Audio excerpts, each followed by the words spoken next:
Budget 2023 allocates 372.3 billion ringgit to continue substantial support for economy. Sarawak gets 5.4 billion ringgit, highest developmental spending in history.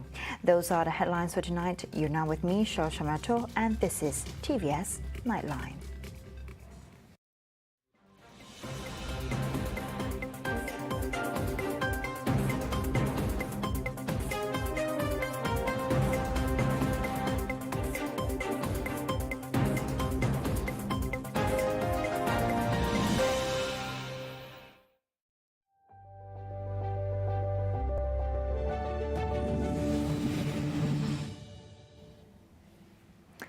The 2023 budget has a significant increase from the past budget tabling from 332 billion ringgit in 2022 and 322 billion ringgit in 2021. Dicadangkan bajet ini menyediakan 272.3 bilion ringgit bagi belanja mengurus, 95 bilion ringgit untuk belanja pembangunan dan 5 bilion ringgit di bawah kumpulan wang COVID-19. Sejumlah 2 bilion ringgit disediakan sebagai simpanan luar jangka. He said this when tabling the budget 2023 at the Dewan Rakyat on Friday. The budget also driven by the 3R agenda, namely responsive, responsible and reformist, which is responsible for balancing the expanding fiscal policy by implementing fiscal reforms towards the government's financial sustainability in the future. The finance minister continued by saying the budget is also responsible for building the nation's resilience to face any crisis in the future. In addition, the priorities of the budget are focused on efforts to protect the well-being of the people. Sarawak received an increased development expenditure allocation of 800 million ringgit, bringing the amounts to 5.4 billion ringgit in the budget 2023, which was tabled in Parliament on Friday. The allocation received is for implementing projects such as electrical, roads, water infrastructures and health, as well as education accessibility. 5 corridor regions of the country will receive allocations of 1.4 billion ringgit, have doubled compared to 690 million ringgit last year.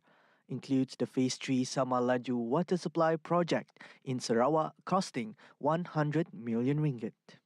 The Finance Minister Tengku Datuk Seri Zafrul Abdul Aziz said the government also aims to establish border towns with Thailand and Kalimantan, such as Bukit Kayu Hitam in Kedah, Kalabakan in Sabah, and Tebedu and Bekalalan in Sarawak. With the construction of new and upgrading of roads to Kalimantan border are already in the pipeline. Zafrul also announced that the government has set aside an allocation of 420 million ringgit to upgrade the hospitals and replace equipment in the health facilities in Sabah and Sarawak. On providing better facilities, an allocation worth 1.2 billion ringgit has been set aside for the upgrading of schools comprising 182 projects in Sarawak and 123 projects in Sabah. He pointed out a total amount of 209 million ringgit has been allocated for subsidies for flight services for those living in the rural areas. The Finance Minister said another 2.55 billion ringgit is allocated to develop rural areas in Sabah and Sarawak with initiatives such as mobile banking at places such as Muka, Sarawak. Budget 2023 witnesses the biggest development spending allocation in the history of this country, totaled 95 billion ringgit. This is a huge difference compared to year 2022, which has been allocated a total of 75.6 billion ringgit, and 2021 with a total of 64 billion ringgit. Minister of Finance Tengku Zafrul Abdul Aziz said this large allocation is to fully support the development of this nation. Tengku Zafrul pointed out that a total of 16.5 billion ringgit will be allocated for the transportation sector through the main infrastructural project like Pan Borneo highways. Pan Borneo Range is expected to be fully completed to serve the people of Sarawak by 2024. Daripada jumlah tersebut, 16.5 bilion ringgit disediakan bagi sektor pengangkutan melalui projek infrastruktur utama, terutamanya lebuh raya Pan Borneo, landasan kereta api berkembar Gemas Johor baru, ECRL, RTS Link dan Central Spine Road. InsyaAllah, jajaran Pan Borneo Negeri Sarawak dijangka siap sepenuhnya untuk manfaat rakyat Sarawak dan Pan Borneo Negeri Sabah pula akan siap menjelang 2024.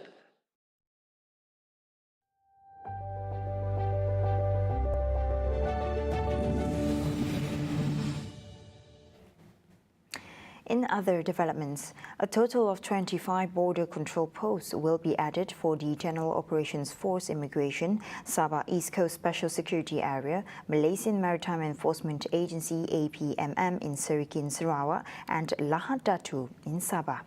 Minister of Finance Tengku Dato' Sri Zafrul Tengku Abdul Aziz said the government will ensure the maintenance of all ships and boats belong to the Maritime Enforcement Agency for the safety of the National Maritime Area with an allocation of 485 million ringgit. Pembelian dan penyelenggaraan aset ATM bagi meningkatkan kesiagaan pertahanan dengan peruntukan hampir 4 bilion ringgit.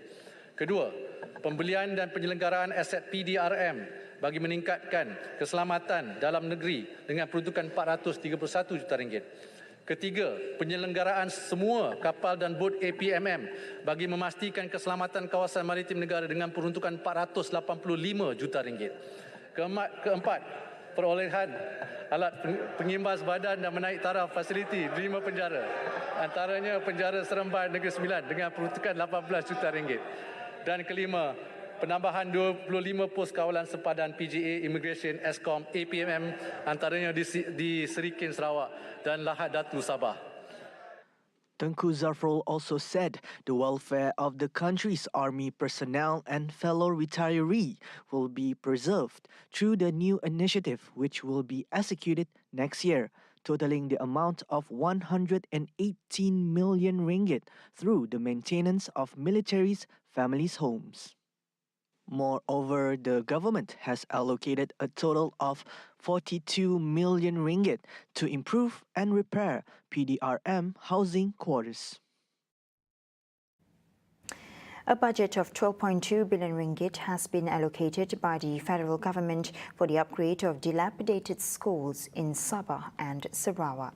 Minister of Finance Tengku Dato' Sri Zafrul Tengku Abdul Aziz said 123 projects will be conducted in Sabah and 182 in Sarawak.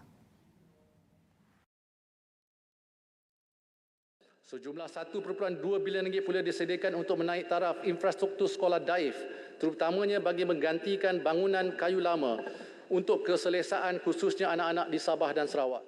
Tengku Zafrul added that the federal government will build 5 more schools with a total cost of 430 million ringgit in Sabah, Terengganu, Cyberjaya, Selangor and Sarawak respectively. Moreover, Tengku Zafrul said that the government will improve food supplementary programs, RMT, which has been executed since 1979. Bagi terus menambah baik program ini, kerajaan akan menaikkan kadar makanan bermasak RMT daripada RM2.50 kepada RM3.50 untuk Semenanjung dan RM3 kepada RM4 bagi Sabah, Sarawak dan Labuan. Dengan itu, lebih 800,000 murid serta 7,300 pengusaha makanan dan pembekal susu tempatan akan menerima manfaat daripada penambahbaikan ini. Additionally, a total of 777 million ringgit is provided with a significant increase compared to 228 million ringgit in 2020 due to the increase in the rate of daily milk supply provisions.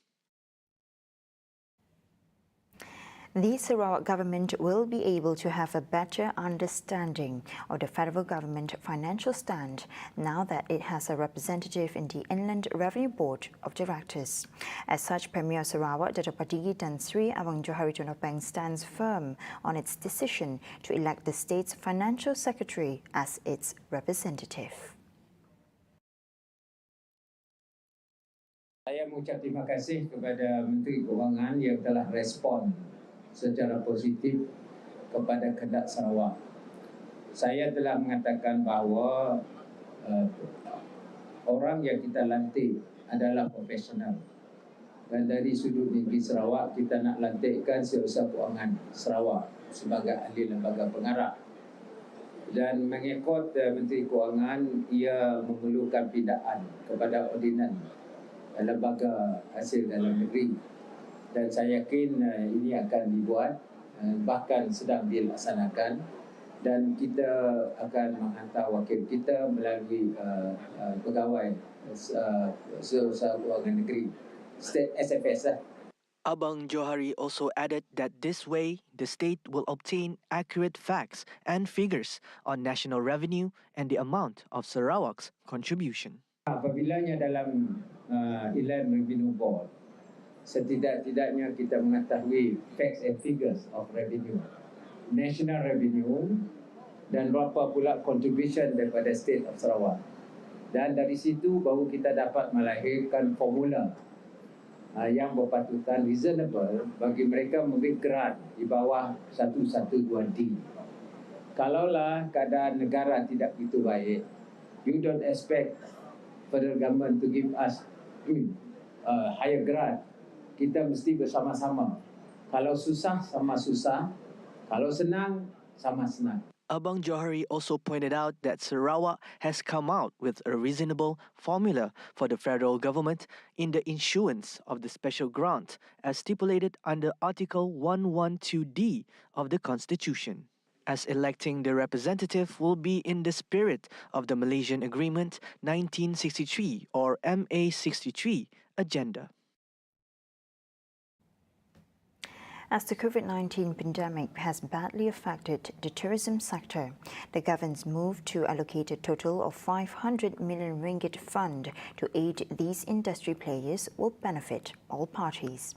Minister of Tourism, Arts and Culture, Dato' Sri Nancy Shukri, said she is grateful towards the initiatives provided to further support the local craft and revive the tourism industry in the tabling of Budget 2023 earlier today. Sekali rakyat membeli dan juga pengusaha yang menjual. Jadi ini di antara yang kita kongsikan demi untuk memaklumkan kepada rakyat luar sana apa yang MOTEC dapat dan perolehi untuk tahun 2023. Terima kasih. Coming up right after the break, bright future for Sarawak to build economy. Bodies of victims from Thailand massacre laid out in coffins. Right here on TVS Nightline, stay tuned.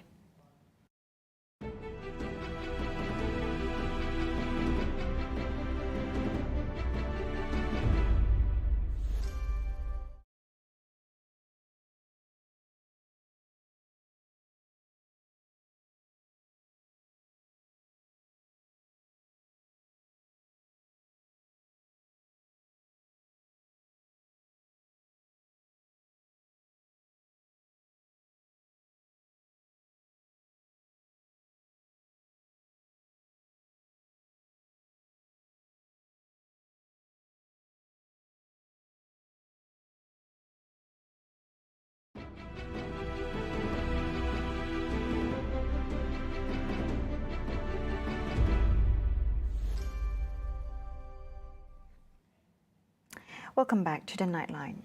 Sarawak takes a leap forward in enriching natural resources by tapping into the value chain of the said sector. The state government is looking into developing downstream products from oil and gas resources such as methanol, ammonia and hydrogen. Sarawak's TVS government has introduced various initiatives to develop a sustainable and green economy and move towards decarbonization.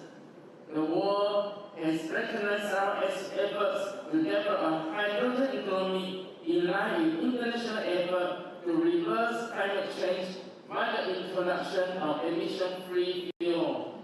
Ladies and gentlemen, Sarawak has a very bright future as we have the resources to build our economy.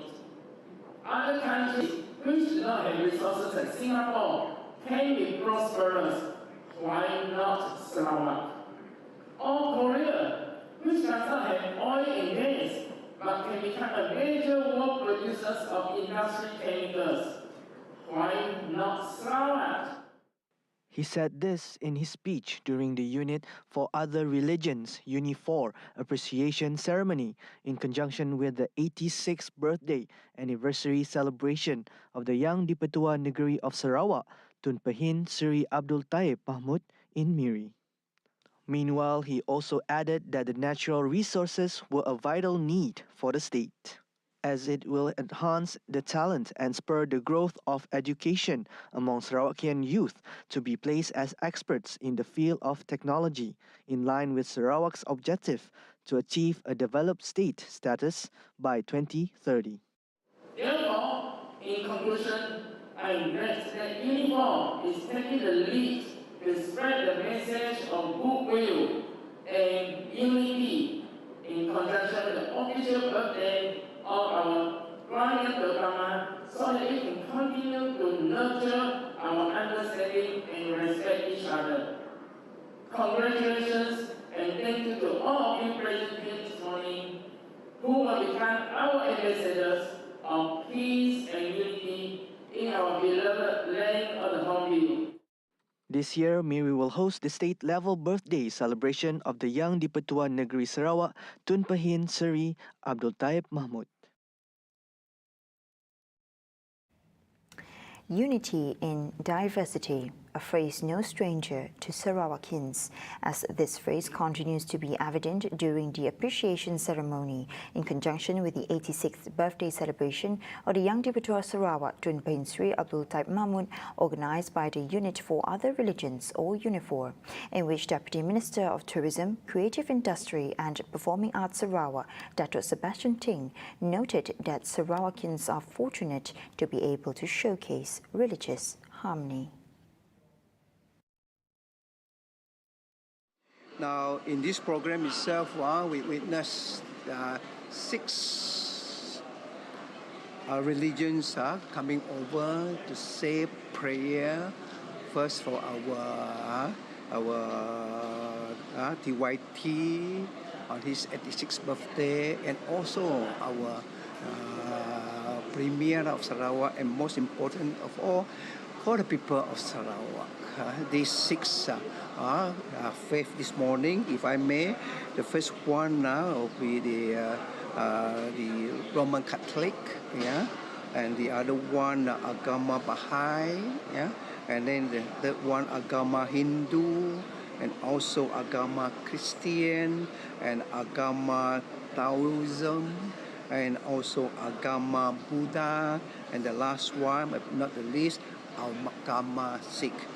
Now, this is indeed to showcase the religious harmony in Sarawak, how Sarawak people live in peace and harmony, racial, religious. This is for what we have all these years.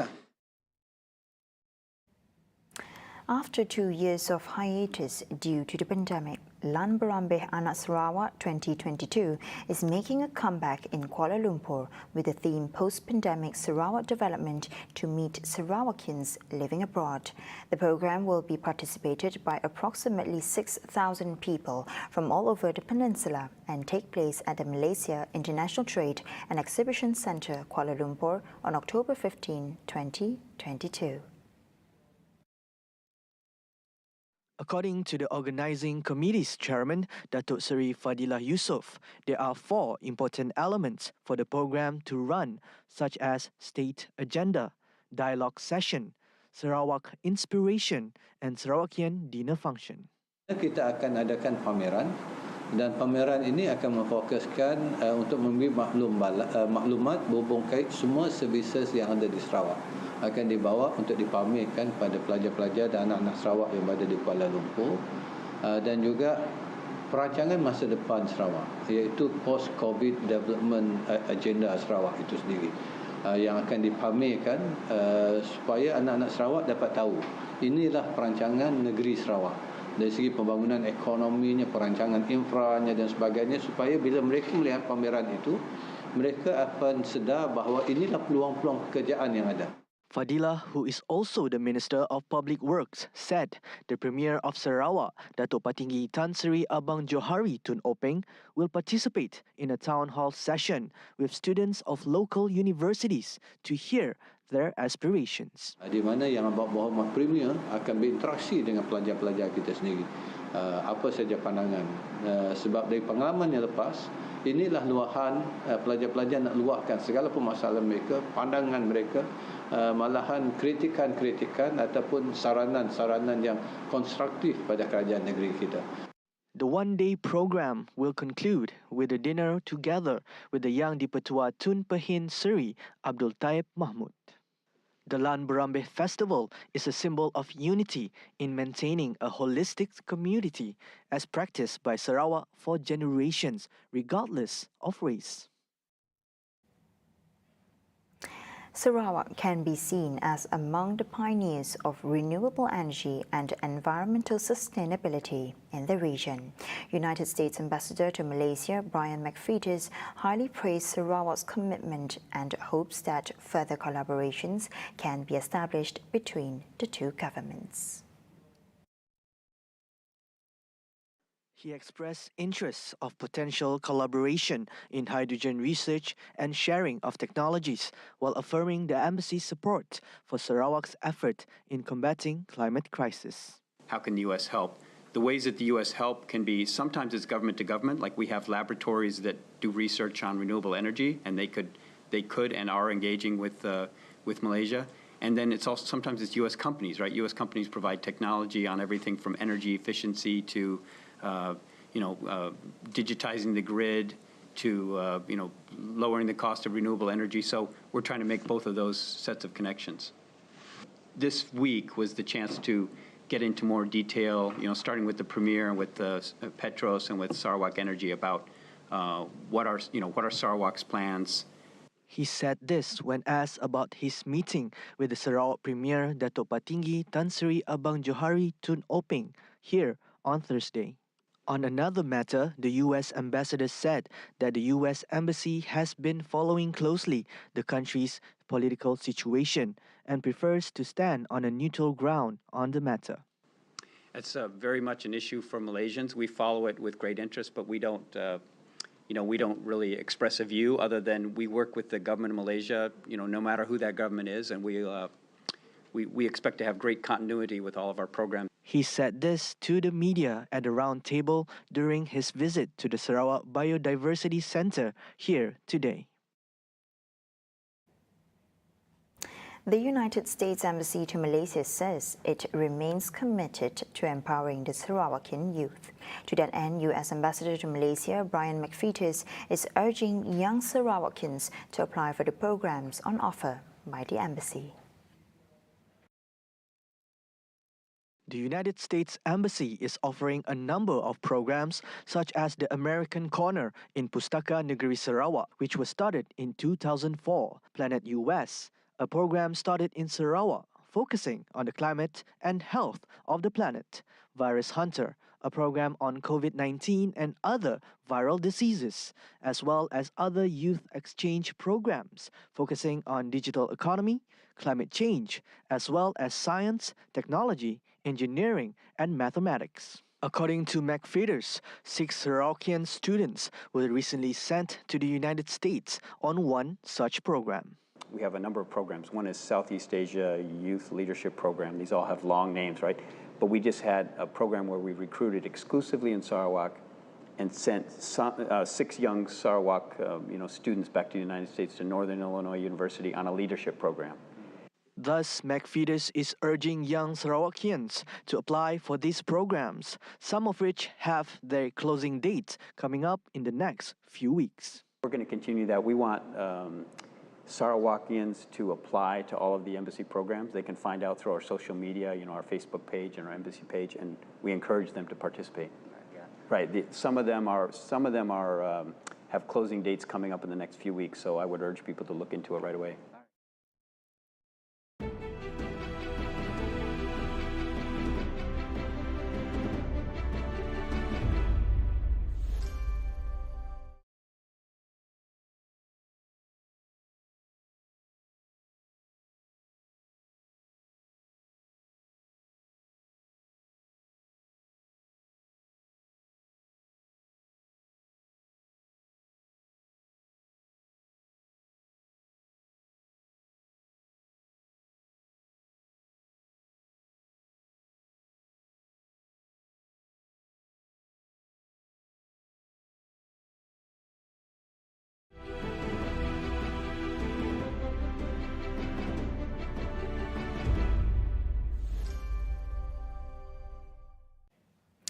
Thank you for staying with me. The coffins of victims from a knife and gun rampage at a daycare center in northeast Thailand arrived at the morgue in a hospital in Udon Thani province on Friday, October 7, for autopsy. A former policeman killed 34 people, including 23 children, during a knife and gun rampage on Thursday, October 6, police said, before later shooting dead his wife and child at home and turning his weapon on himself. In one of the world's worst child death tolls in a massacre by a single killer in recent history, most of the children who died at the daycare center in Uthai Sawan, a town 500 kilometers northeast of Bangkok, were stabbed to death, police said. The age range of children at the daycare center was from 2 to 5 years old, a local official told Reuters. The police identified the attacker as a former member of the force who was dismissed from his post last year and was facing trial on a drugs charge. A football match in Argentina was suspended mid-game as violence erupted outside of the Juan Cirilo Stadium. Amidst the ordeal has left one attendee of the match dead and some are wounded and hospitalized. The match between Argentine football teams Boca Juniors and Gimnasia with Esgrima La Plata was stopped 9 minutes after the first whistle. The security minister declared that his ministry would open an investigation as they believed there might be an overselling of tickets. Both players and matchgoers were affected by the tear gas launched by the police when they were on the pitch. Earlier this week, the same but worse incident happened in Indonesia, where approximately 130 people died and more were wounded. See the world closer with TVS as we bring you the latest news updates both locally and internationally. More headlines anytime at tvstv.my or follow us on our social media platforms. That's all the time we have for TVS Nightline. I'm Cheryl Chamiato. Thank you for watching.